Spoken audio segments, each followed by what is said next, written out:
All right, welcome to Chapter 10, Good Reasons. The entire mouse community, as instructed by the most honored head mouse, had gathered behind the wall of the castle ballroom. The members of the Mouse Council sat atop 3 bricks piled high, and spread out before them was every mouse, old and young, foolish and wise, who lived in the castle. They were all waiting for Despereaux. "Make way," said Furlough. Here he is. I've got him. Make way." Furlough pushed through the crowd of mice. Despereaux clung to his brother's tail. "There he is," the mice whispered. "There he is. He's so small. They say he was born with his eyes open." Some of the mice pulled away from Despereaux in disgust, and others, thrill seekers, reached out to touch him with a whisker or a paw. "The princess put a finger on him. They say he sat at the foot of the king."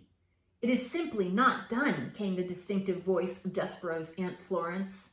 Make way," shouted Furlough. "I have him right here. I have Despereaux Tilling, who has been called to sit with the Mouse Council." He led Despereaux to the front of the room. "Honored members of the Mouse Council," shouted Furlough, "I have brought to you Despereaux Tilling, as requested, to sit with you."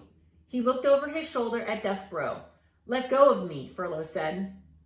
Despereaux dropped Furlough's tail. He looked up at the members of the Mouse Council. His father met his gaze and then shook his head and looked away. Despereaux turned and faced the sea of mice.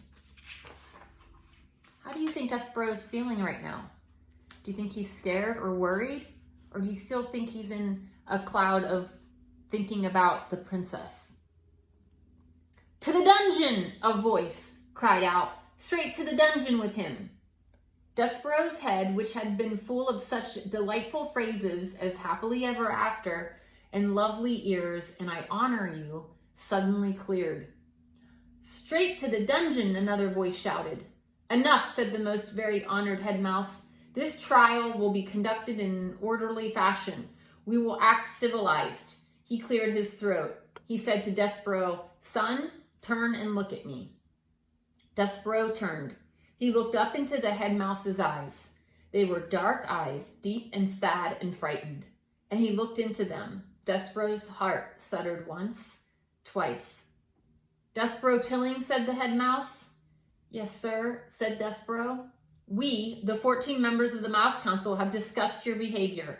First, we will give you a chance to defend yourself against these rumors of your acts.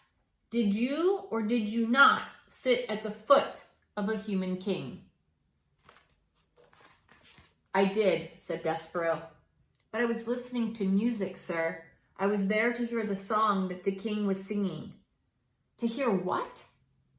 "The song, sir. He was singing a song about the deep purple falling over sleepy garden walls." The head mouse shook his head. "Whatever are you talking about is besides the point. The question is this, and only this. Did you sit at the foot of a human king?" "I did, sir."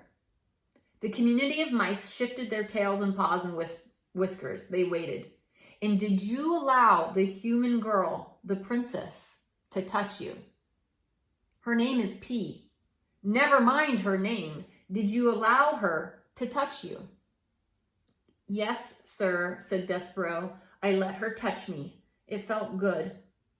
A gasp arose from the assembly of mice. Despereaux heard his mother's voice. "Mon Dieu! It is not the end of the world. It was a touch. What of it?" "It's simply not done," came Aunt Florence's voice from the crowd again. "To the dungeon," said a mouse in the front row. "Silence," roared the most very honored head mouse. "Silence." He looked down at Despereaux. "Do you, Despereaux Tilling, understand the sacred, never to be broken rules of conduct for being a mouse?" "Yes, sir," said Despereaux. "I guess so, but..." "Did you break them?" "Yes, sir," said Despereaux. He raised his voice. "But I broke the rules for good reasons. Because of music and because of love." "Love," said the head mouse. Oh, cripes, said Furlough, here we go. I love her, sir, said Despereaux. We are not here to talk about love. This trial is not about love. This trial is about you being a mouse, shouted the most very honored head mouse from high atop the bricks, and not acting like one. Yes, sir, said Despereaux, I know.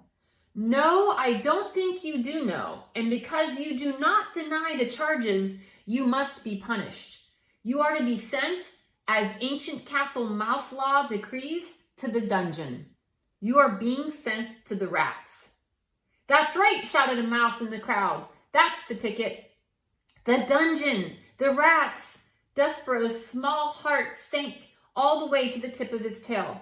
There would be no light in the dungeon, no stained glass windows, no library, and no books, and no Princess P. But first, said the most very honored head mouse, we will give you a chance to renounce your actions. We will allow you to go to the dungeon with a pure heart. Renounce? Repent. Say that you are sorry you sat at the foot of the human king. Say that you are sorry you allowed the human princess to touch you. Say that you regret these actions. Despereaux felt hot and then cold and then hot again. Renounce her? Renounce the princess? Mon Dieu, shouted his mother. Son, do not act the fool. Renounce. Repent. What say you, Despereaux Tilling? I say, no, whispered Despereaux. What? Said the head mouse. No, said Despereaux, and this time he did not whisper the word. I am not sorry. I will not renounce my actions. I love her. I love the princess. There was a bellow of collective outrage. The whole mouse community surged towards Despereaux. The mice seemed to become one angry body with 100 tails and thousands of whiskers in one huge angry mouth, opening and closing, saying over and over and over again, to the dungeon, to the dungeon, to the dungeon. The words pounded through Despereaux's body with each beat of his heart. Very well, said the very most honored head mouse. You will die then with a black heart. Threadmaster, he called, bring out the thread. Despereaux marveled at his own bravery. He admired his own defiance. And then, reader, he fainted.